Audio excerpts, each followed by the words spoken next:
The bitter winds of crystalline howled across the battlefield, carrying the metallic scent of blood and the acrid tang of plasma discharge. Captain Marcus Stone adjusted his thermal visor, scanning the aftermath of their ambush. Bodies of Frost Ion warriors lay scattered across the snow-covered terrain, their silver skin almost blending with the endless white landscape.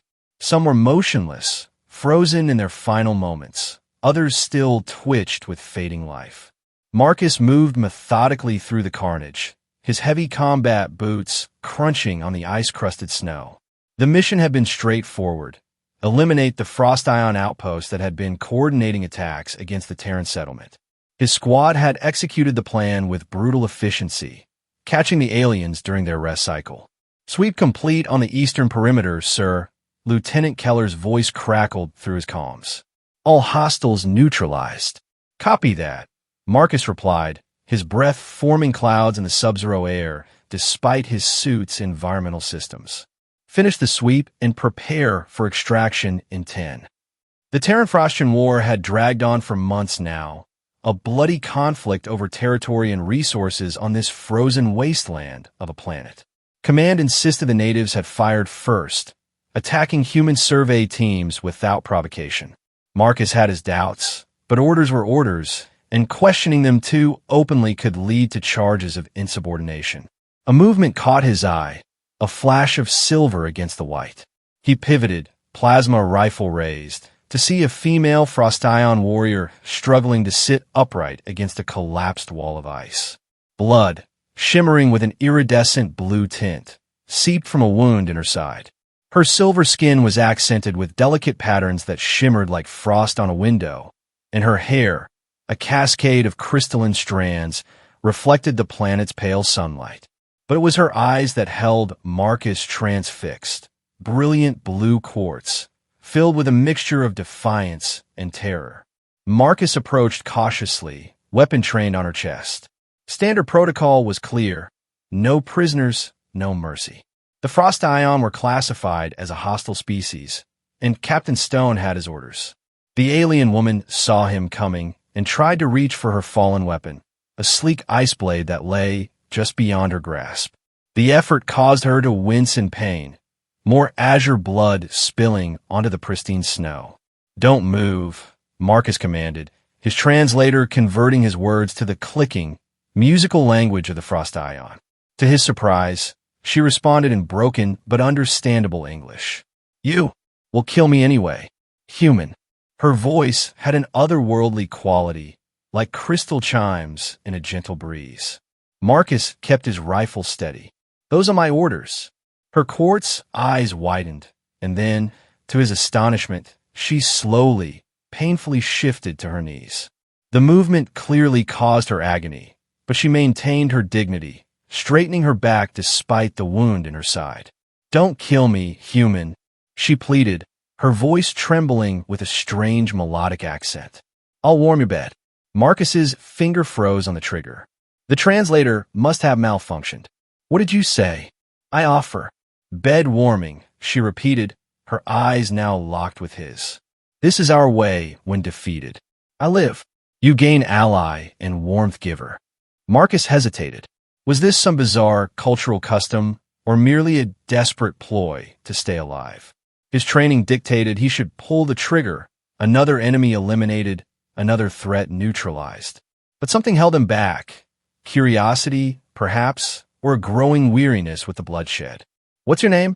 he asked, not lowering his weapon. She seemed surprised by the question. "I am Arya Thalorian, daughter of High Commander Thalorian, guardian of the Eastern Outpost." High Commander's daughter. That could be valuable intelligence. Marcus made a split-second decision that would alter the course of the war and his life. "Lieutenant Keller," he spoke into his comms. "I've captured a high-value prisoner. Prepare a secure transport compartment." "Sir," Keller's voice betrayed her confusion. "Standing orders are—" "I'm aware of standing orders, Lieutenant. This one has intelligence we need. Prepare the transport." Marcus lowered his weapon slightly, still keeping a train on Arya. "Can you walk?" She nodded, though her eyes narrowed with suspicion. "You spare me." "For now," he replied tersely. "Move slowly. Any sudden moves, and I'll reconsider. Arya struggled to her feet, one hand pressed against her wound. Marcus noticed she was taller than most Frost Ion he'd encountered, her movements graceful despite her injury. "My father will ransom me," she said, perhaps hoping to reinforce his decision to keep her alive. "Valuable to you." "We'll see about that," Marcus replied, gesturing with his rifle toward the landing zone where their transport waited. The walk back was tense, with Arya stumbling occasionally on the uneven terrain. When they reached the transport ship, the rest of Marcus's squad greeted them with expressions ranging from shock to outright hostility. "Captain, what are you doing?" Sergeant Reynolds hissed, eyeing the Frost Ion with undisguised contempt. "That thing killed Diaz last month." "That thing is our prisoner," Marcus replied coldly. "And she may have information that could save more of our people than killing her would." Arya remained silent, her posture proud despite being surrounded by enemies. Marcus noticed she was shivering slightly, unusual for a species adapted to extreme cold. "Secure her in the holding compartment," he ordered, "and get a medic to look at that wound." As two soldiers escorted Arya to the ship's holding cell, Lieutenant Keller approached Marcus. "Sir, Colonel Brand won't like this," she warned quietly. "He's been explicit about taking no prisoners." Marcus nodded grimly. "I'll deal with the colonel. For now, this is my call." The flight back to Forward Base Epsilon was brief but uncomfortable. Marcus could feel the disapproving stares of his squad, the weight of disobeyed orders hanging in the recycled air of the transport. But he couldn't shake the feeling that there was more to this war than they were being told, and Arya Thalorian might be the key to uncovering the truth. When they landed, the base was already buzzing with news of the live capture. A small crowd had gathered at the landing pad, soldiers and technicians alike curious to see the alien prisoner. Colonel Brand was nowhere to be seen, but Marcus knew a confrontation was inevitable. Arya walked with dignity between her guards, head held high despite the whispers and glares. "Monster!" someone spat as she passed. She didn't flinch. Marcus escorted her to the detention level himself, aware that his career might be over because of this decision. But as he watched Arya's straight-backed march through the gauntlet of hostile humans, he couldn't bring himself to regret it. The detention cell was small and sterile, with a reinforced transparent wall facing the corridor. Inside was a simple cot, a sanitation unit, and little else. "The medic will be here shortly," Marcus told her as the cell door sealed shut. "Don't try anything." Arya turned to face him, her crystalline hair catching the harsh artificial light. "You did not kill me." "What?" Marcus considered his answer carefully. "Because I'm not convinced killing is always the answer. And because you said something strange." "What did you mean by warming your bed?" A flicker of what might have been amusement crossed her alien features. "It is our custom. When defeated honorably, offering warmth sharing is peace gesture. We run colder than humans. Sharing warmth is sacred bond." Before Marcus could question her further, his comms unit buzzed. "Captain Stone." Colonel Brand's voice was ice cold. "My office. Now." Marcus gave Arya one last look. "We'll continue this conversation later." She nodded, settling gingerly onto the cot, one hand still pressed to her wound. "I will be here, Captain, unless you decide to kill me after all." The walk to Colonel Brand's office felt like marching to an execution. Marcus had served under Brand for 2 years and knew the man's reputation for strict adherence to protocol and his particular hatred for the Frost Ion, whom he considered nothing more than ice vermin. The colonel was waiting behind his desk, his weathered face set in hard lines of disapproval. "Captain Stone, would you care to explain why there's a live Frost Ion in my detention block?" Marcus stood at attention. "Sir, the prisoner is Arya Thalorian, daughter of their High Commander. I believed she could provide valuable intelligence."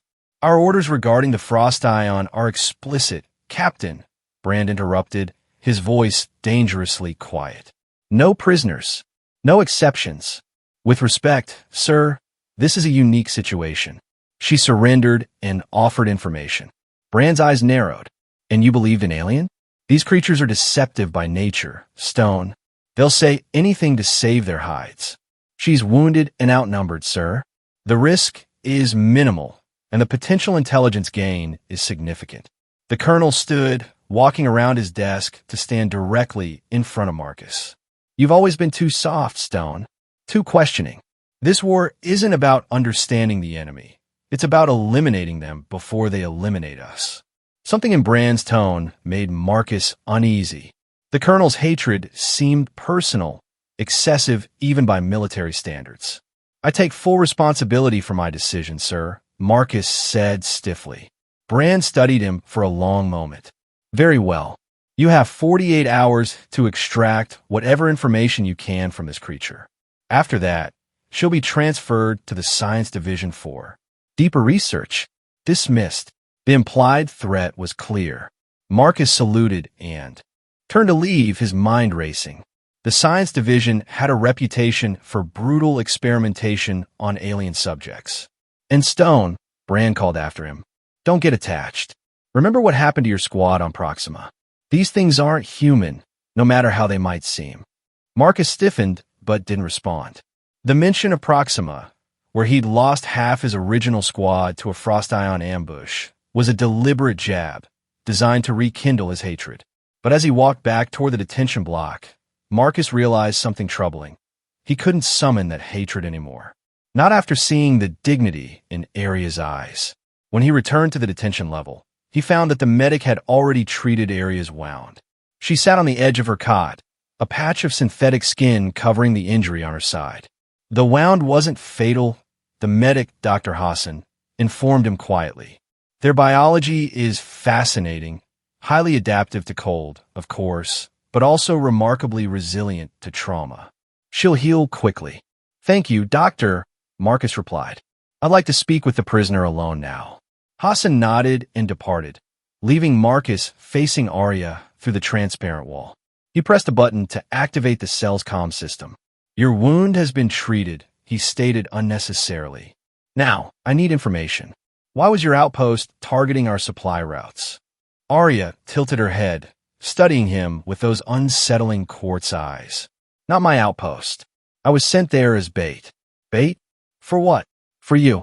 She stood and approached the transparent barrier, seemingly unbothered by her semi-healed wound. Not you specifically. For Terran forces. Marcus frowned. You're saying you were deliberately placed in our path? By whom? By those who want this war, she replied cryptically, including some who wear your uniform. The accusation hung in the air between them. That's a serious allegation, Marcus said finally. Are you suggesting human officers are collaborating with Frost Ion forces? Not with true Frost Ion. With Frost Clan Korra, separatists, extremists. Her eyes held his. They attacked your survey teams first, not our people. They provoked this war. Marcus tried to process this. Could there really be a conspiracy? It seemed far-fetched, and yet, it would explain certain inconsistencies he'd noticed in mission briefings. Why would your father, the High Commander, use his own daughter as bait? He asked, still skeptical. Pain flashed across Arya's features, not physical this time. Politics. Power. I opposed his alliance with Clan Korra. Became inconvenient. The interrogation continued for hours, with Arya gradually revealing more details about Frost Ion politics and the factional conflicts within their society. By the time Marcus left the detention block, his mind was reeling with implications. If what Arya said was true, then both species were being manipulated into a conflict that served only the extremists on both sides. But why? What could be gained from prolonging a bloody war on an ice planet with few obvious resources? That night, Marcus lay awake in his quarters, replaying Arya's words. Her claim about warming his bed still puzzled him. Was it truly a cultural custom, or had she been desperately saying anything to stay alive? His thoughts were interrupted by a power fluctuation. The lights flickered, then went out entirely. Emergency lighting bathed his quarters in a dull red glow as his comms unit crackled to life. Captain Stone, Lieutenant Keller's voice came through. We've got a situation. The blizzard has damaged the main power relay. Environmental systems are failing in sections 4 through 7. Marcus was already pulling on his uniform. Casualties? None yet, sir, but the detention level is one of the affected areas. Temperatures dropping fast. His thoughts immediately went to Arya. Frost ion might be adapted to cold, but the detention cells weren't designed for their physiology. Without environmental controls, the temperature would plummet to levels dangerous even for her.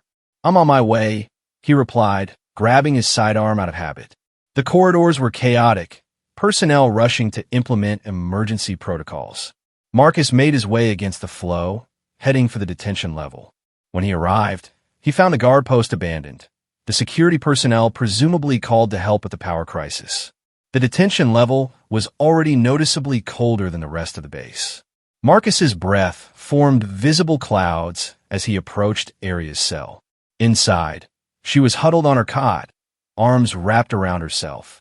He quickly entered the override code, and the cell door slid open. "We need to move you. The environmental systems are down." Arya looked up, surprise evident in her expression. "Where?" "Somewhere with functioning heat," he replied, gesturing for her to follow. "My quarters are on a different power grid." She stood cautiously. "This is not trick. No trick, just survival." He handed her his jacket. "Put this on. The corridors are cold." Arya hesitated, then wrapped the oversized human garment around her shoulders. It dwarfed her slender frame despite her height. The journey to Marcus's quarters was tense. He kept expecting to be challenged, to have to explain why he was escorting a Frost Ion prisoner through the base. But the emergency had created enough chaos that they passed mostly unnoticed. Once inside his quarters, Marcus sealed the door and activated the room's independent environmental controls. Warm air began to circulate, but the space would take time to heat up. "Sit," he said, gesturing to the small couch. "The power should be restored soon, but you'll stay here until it is." Arya sat gingerly, still clutching his jacket around her. "Why help me? Your colonel would not approve."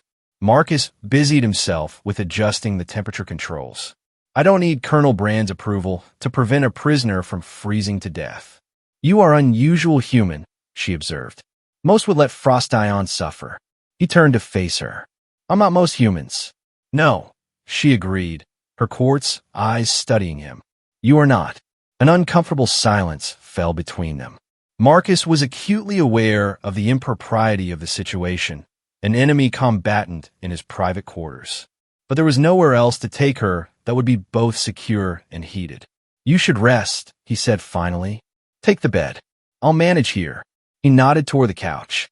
Arya stood and approached him, moving with that eerie grace that reminded him she wasn't human despite her humanoid appearance.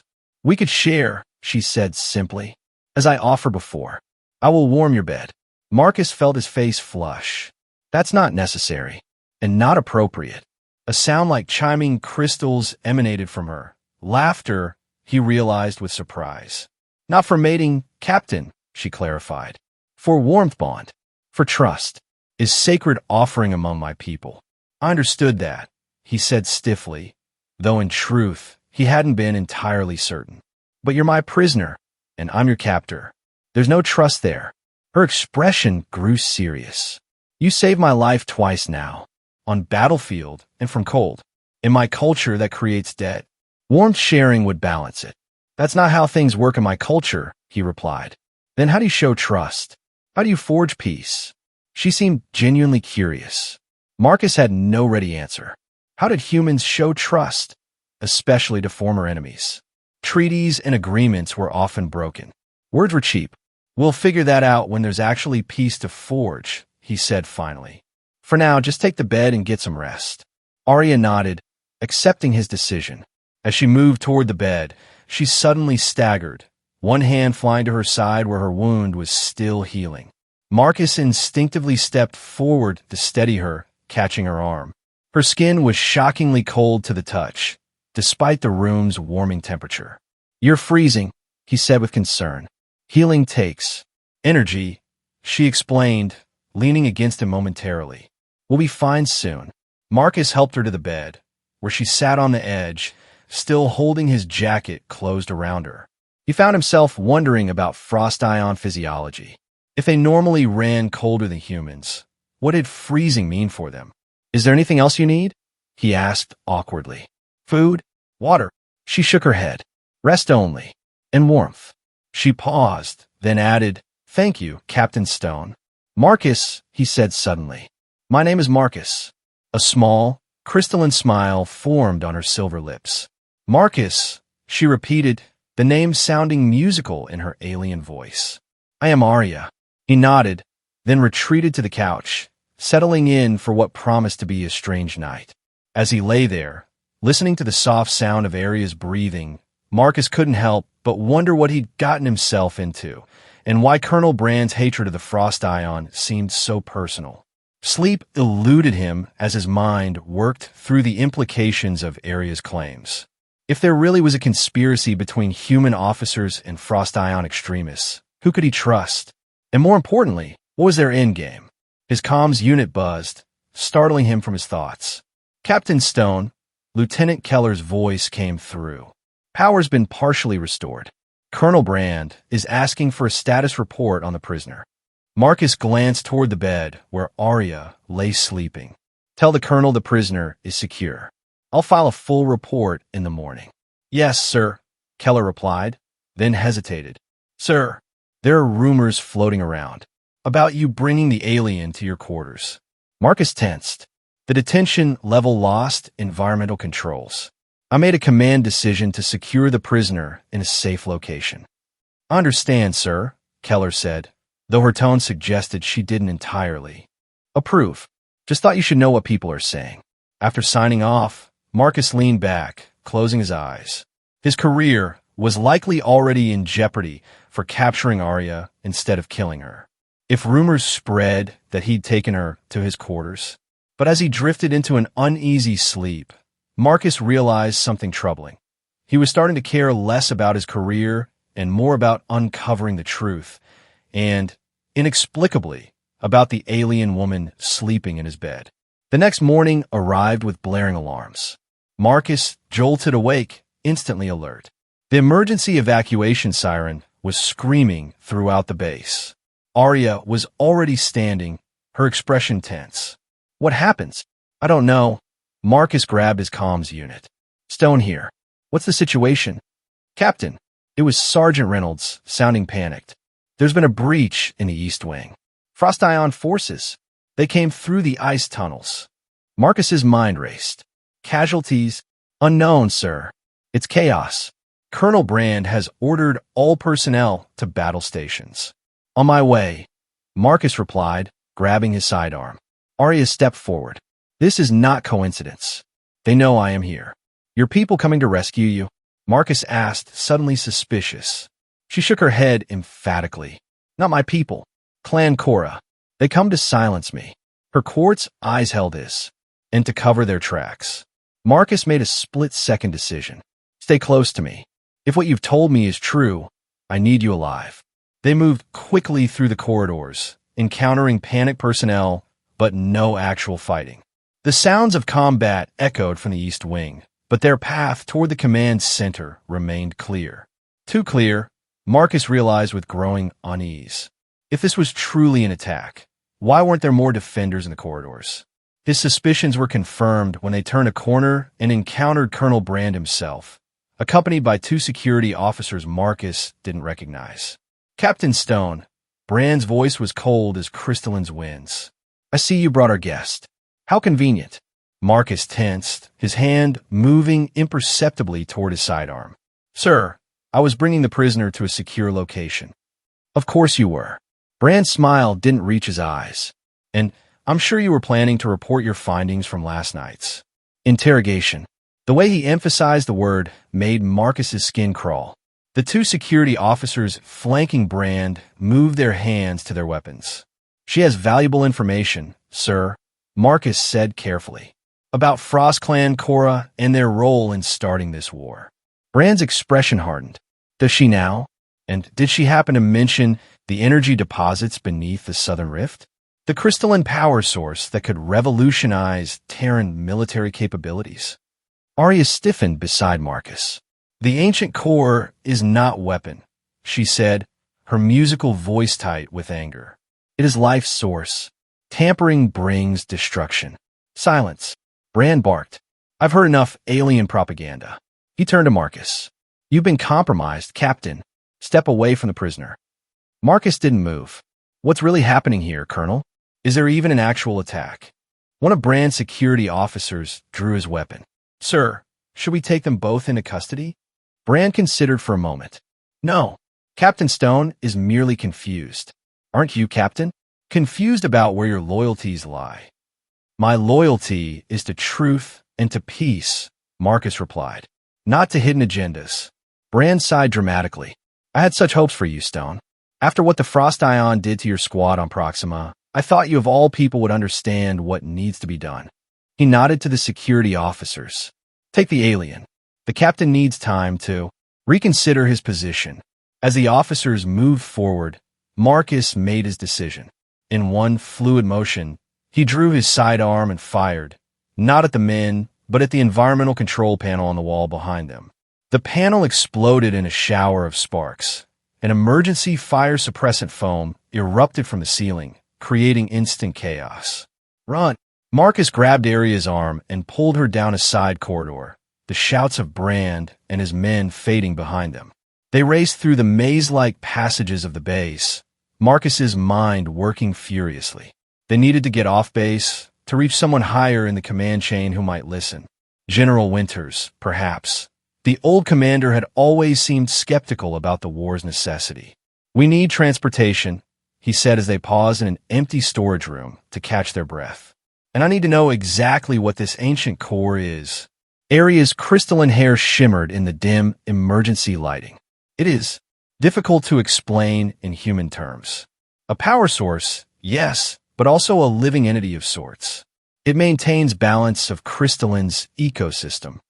And Brand wants to weaponize it, Marcus concluded, grimly, with help from these Frost Clan Chorus separatists. She nodded. They believe controlling Core will give them dominance over all Frost Ion clans. Your colonel sees weapon to conquer stars. Marcus checked his comms unit, which was buzzing with reports of the Frost Ion attack.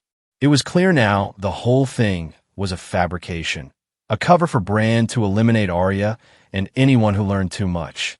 There's a scout ship in Hangar 3, he decided. Small but fast.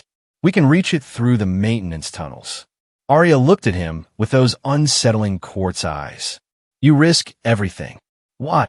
Because if what you're saying is true, then this war is based on lies. And I didn't sign up to fight for lies. They moved cautiously through the maintenance tunnels, the sounds of the battle growing more distant. Marcus suspected most of the base personnel believed they were under genuine attack, creating the perfect distraction for Brand's real operation. The hangar was minimally guarded. Most security forces had been deployed to the breach. Marcus easily subdued the lone guard with a sedative shot, and within minutes, they were aboard the scout ship. Can you fly this? Aria asked as Marcus activated the ship's systems. Well enough to get us out of here, he replied, hands flying over the controls. The hangar doors were still open from recent deployments, another stroke of luck. The scout ship lifted off smoothly, darting through the hangar doors before anyone could react. Marcus kept low to the ground, using the planet's frequent blizzards as cover while they put distance between themselves and the base. Where do we go? Aria asked, her voice steady despite their desperate situation. Southern Rift, Marcus decided. That's where Brand's operation is centered, right? We need evidence of what he's doing. Aria nodded solemnly. It is a dangerous place. Clan Korra controls approaches. Then we'll have to be clever, Marcus replied, setting a course through the worst of the storm systems where they'd be hardest to track. The journey to the Southern Rift took hours, with Marcus navigating through treacherous ice storms and near-zero visibility. The small scout ship wasn't designed for such conditions, its hull creaking ominously as ice built up on its surfaces. Aria sat silently for most of the journey, her alien features unreadable. Finally, as they approached a massive, jagged formation of ice that marked the entrance to the rift, she spoke. You could still turn back. Claim I forced you. Save your career. Marcus glanced at her, surprised by the offer. And let Brand and his conspirators continue their operation? No thanks. You are a strange human, she observed. Not for the first time. Most of your kind see only monsters when they look at us. And most of your kind see only invaders when they look at us, he countered. Maybe we're both wrong. The scout ship's sensors began to ping warnings as they descended into the rift, a massive canyon carved into the ice over millennia. At its deepest point, according to Arya, lay the entrance to the caverns housing the ancient core. There, she pointed to a narrow ledge halfway down the canyon wall. We can land there and proceed on foot. Less detectable. Marcus guided the ship to the precarious landing spot, powering down all but the essential systems once they were secure. The temperature inside the cockpit immediately began to drop. It's going to get cold, he warned, retrieving emergency survival gear from a compartment beneath the pilot's seat. Even for you. Arya accepted the thermal blanket he offered. Cold is familiar companion to Frost Ion. But yes, even we have limits. They prepared carefully for the trek, Marcus donning his full environmental suit, while Arya wrapped herself in thermal blankets. The wound in her side seemed fully healed now, another testament to the remarkable resilience of Frost Ion physiology. As they stepped out onto the ice ledge, the full force of Crystalline's brutal environment hit them. The wind howled between the canyon walls, carrying ice particles that stung any exposed skin. Even through his suit, Marcus could feel the bone-deep cold try to penetrate. This way, Arya shouted over the wind, leading him along a narrow path that would have been invisible to human eyes. There is entrance to tunnel system ahead. They moved carefully along the treacherous path, the drop to the canyon floor hundreds of meters below. Marcus found himself marveling at Arya's sure-footed grace on the ice, a stark reminder of how well-adapted her species was to this harsh world. The tunnel entrance was concealed behind a cascade of frozen water, a glittering curtain that had to be broken to gain entry. Inside, the howling of the wind diminished, replaced by an eerie silence broken only by the occasional crack and shift of the surrounding ice. How far to the core? Marcus asked, his voice echoing slightly in the enclosed space. Not far by distance, Arya replied, her breath visible even in the tunnel's relative warmth. But path is challenging. She wasn't exaggerating. The tunnel system proved to be a labyrinth of intersecting passages, some so narrow they had to squeeze through sideways, others opening into vast chambers where stalactites and stalagmites of ice created otherworldly forests of crystal. As they ventured deeper, Marcus began to notice a strange phenomenon, a faint blue glow emanating from the ice itself, growing stronger as they progressed. The core's influence, Arya explained, seeing his fascination. It permeates everything nearby. They were navigating a particularly narrow passage when Marcus's comms unit suddenly crackled to life, startling them both. Repeat, this is General Felorian of the Frost Ion High Command to any Terran forces. We seek immediate cessation of hostilities and dialogue regarding recent developments at the Southern Rift facility. Arya froze, her quartz eyes widening. My father, she whispered. He is here. Marcus adjusted his comms. This is Captain Marcus Stone, Terran Expeditionary Force. I read you, General Felorian. There was a moment of static, then, Captain Stone. Our intelligence indicates you have my daughter in your custody. Marcus glanced at Arya. She's with me, yes, but not as a prisoner. We're investigating a conspiracy involving Colonel Brand and Frost Clan Korra. Another pause. Explain. As concisely as possible, Marcus outlined what they had discovered. Brand's interest in weaponizing the ancient core, his alliance with the separatist Frost Clan Korra, and the manufactured conflict between their species. These accusations are grave. Felorian's voice came back, heavy with concern. If true, both our peoples have been manipulated into needless bloodshed. We're heading to the core chamber now to gather evidence. Marcus replied, but we may need assistance. Brand will have sent forces after us by now. My forces are positioning around the Southern Rift, Felorian confirmed. But we must proceed with caution. If the core is indeed being tampered with, the consequences could be catastrophic. The communication ended, and Marcus turned to Arya. You didn't tell me your father was nearby with forces. She looked away. I did not know for certain. Suspected only. He is a complicated man, both warrior and politician, and the kind of father who uses his daughter as bait. Marcus couldn't keep the edge from his voice. Aria's expression hardened. Politics of my people are not simple. I opposed his policies, became liability. But now perhaps he sees truth. They continued deeper into the tunnel system, the blue glow intensifying until it illuminated their path without need for additional light. The air grew noticeably warmer too, an unexpected development in the heart of an ice planet.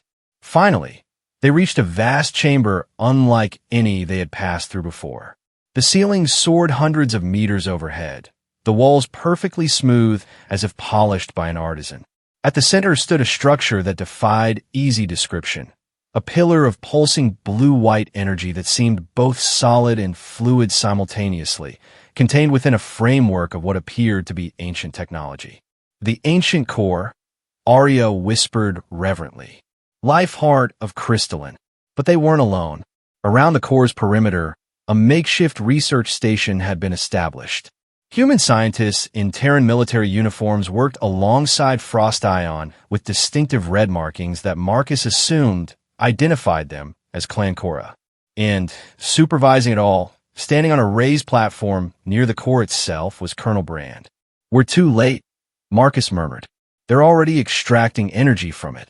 Aria's face contorted with alarm. "This is madness. The core cannot be handled this way. It will destabilize." They watched from concealment as Brand consulted with a tall Frost Ion wearing elaborate armor adorned with red crystals. The alien's gestures were agitated, suggesting disagreement. "That must be Ravox," Arya whispered. "Leader of Clan Korra. He and my father were once allies before Ravox embraced extremism." Marcus studied the operation with growing concern. Cables and conduits extended from the ancient core to various machines, some clearly Terran in design, others of Frost Ion origin. The core's pulsing rhythm seemed erratic, its blue-white glow occasionally flaring with angry red. "We need to get closer," Marcus decided. "Find out exactly what they're doing and get proof to transmit to both our commands." Arya nodded, pointing to a service passage that ran along the chamber's perimeter. "That path should keep us hidden." They moved cautiously, using the research equipment as cover. As they drew nearer, Brand's voice became audible. "Your concerns are noted, Commander Ravox, but the timetable remains unchanged. The first weaponized prototypes must be ready for transport within 48 hours. The Frost Ion commander's response came in his native tongue, a series of crystalline sounds that Marcus's translator struggled with.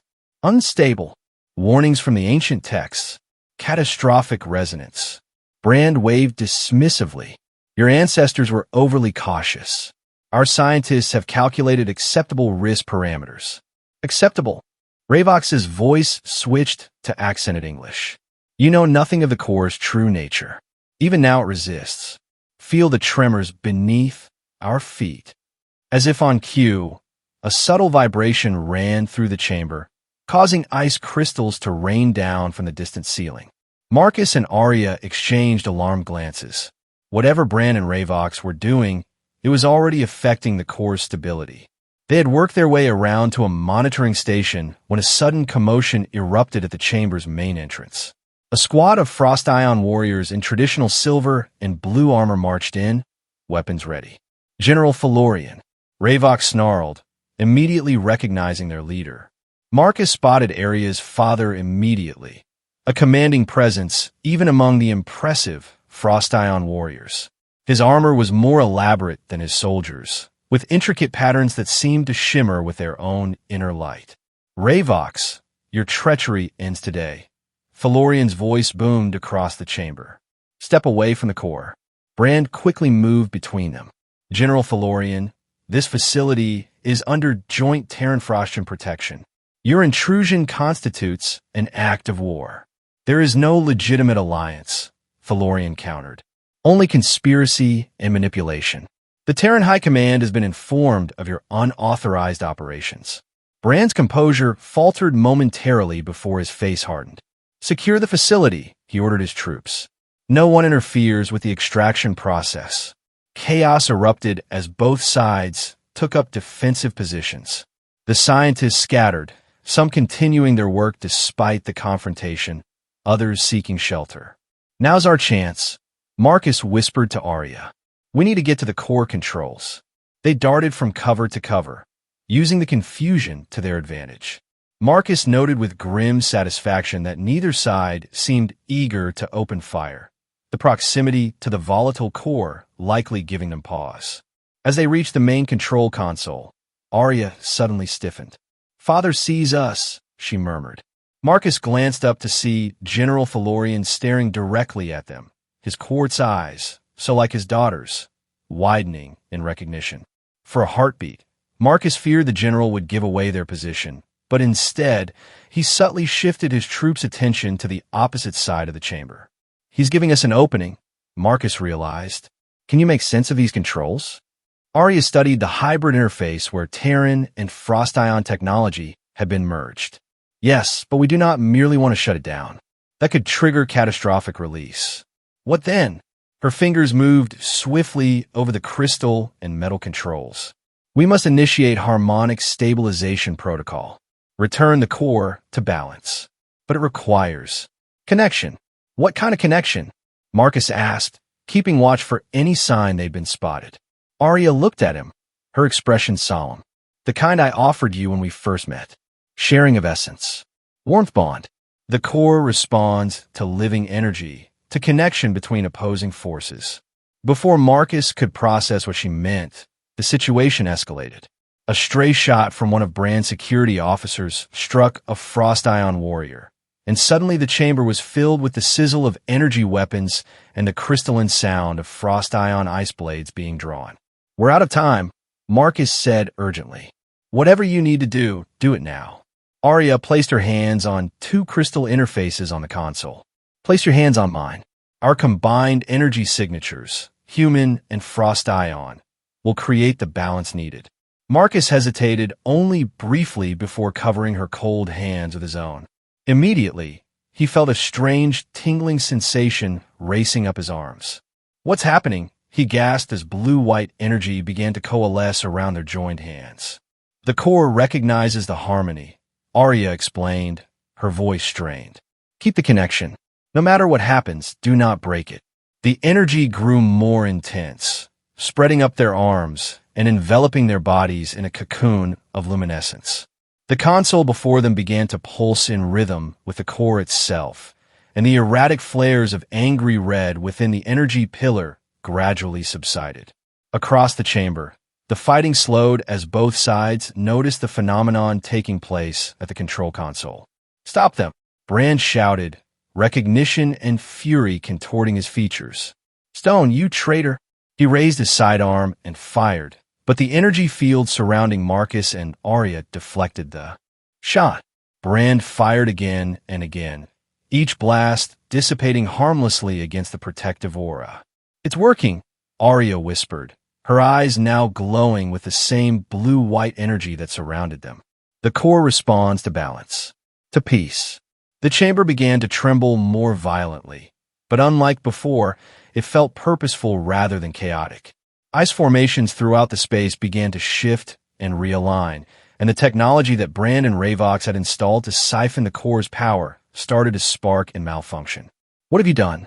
Brand screamed, abandoning his position to charge toward them.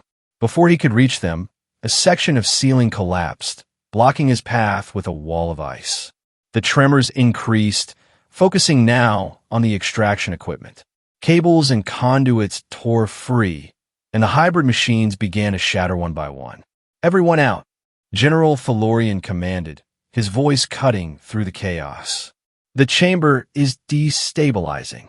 Ravox and his clan Korra warriors were already retreating, abandoning Brand and his human forces. The colonel stood frozen in disbelief as his operation literally crumbled around him. "Colonel Brand," Marcus called out, still maintaining his connection with Arya and the core. "It's over. Save your people and get out."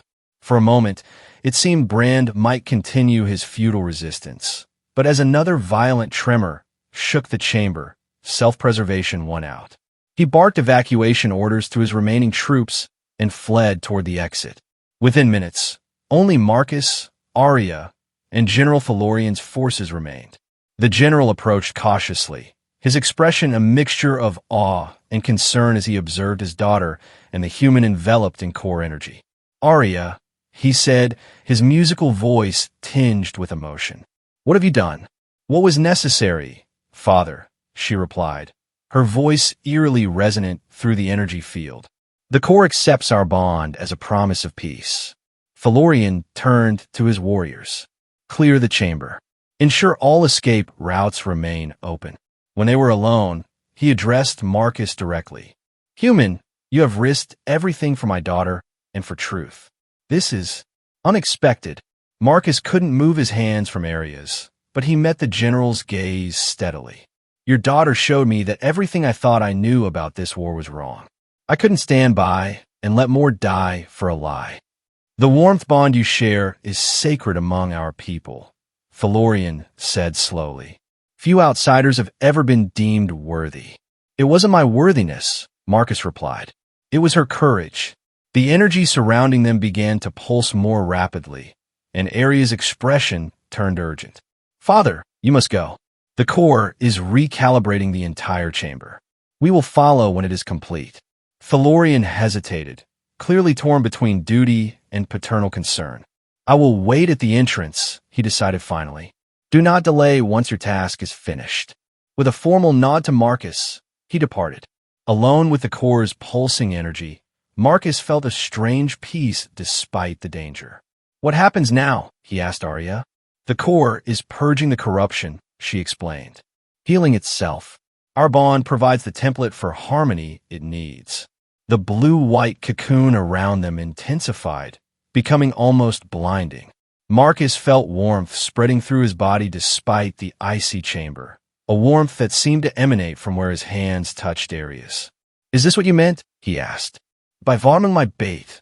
Even in the midst of the energy storm, Arya's crystalline laugh chimed. "This is but a shadow of true warmth bond, Marcus. The full experience is more intimate."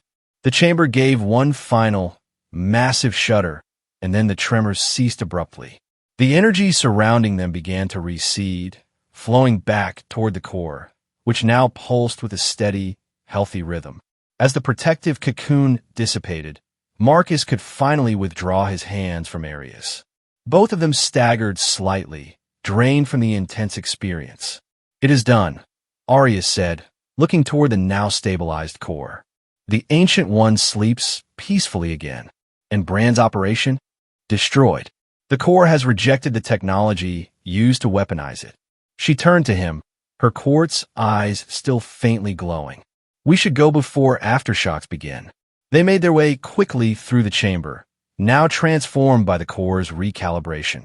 Ice formations had rearranged into beautiful, symmetrical patterns, and a gentle blue glow pervaded the space. General Thalorian waited at the entrance as promised, visibly relieved at their emergence. "The evacuation is complete. Brand and his forces have fled to the surface. They'll regroup at the main base," Marcus warned. "They still have significant firepower." "Perhaps unnecessary," Thalorian replied. "While you were communing with the core, I received confirmation from Terran High Command. Your General Winters has ordered Brand's arrest for unauthorized operations and conspiracy." Marcus felt a weight lift from his shoulders. "Then it's truly over?" "The immediate danger, yes," Thalorian said cautiously. "But healing the wounds between our peoples will take time. Trust has been severely damaged." Arya stepped forward. "The warmth bond can show the way. Marcus and I have demonstrated that human and frost ion can achieve harmony." Thalorian studied his daughter with new respect. "Perhaps you were right to oppose me, Arya. I was blinded by old prejudices, making you a pawn in political games." He turned to Marcus.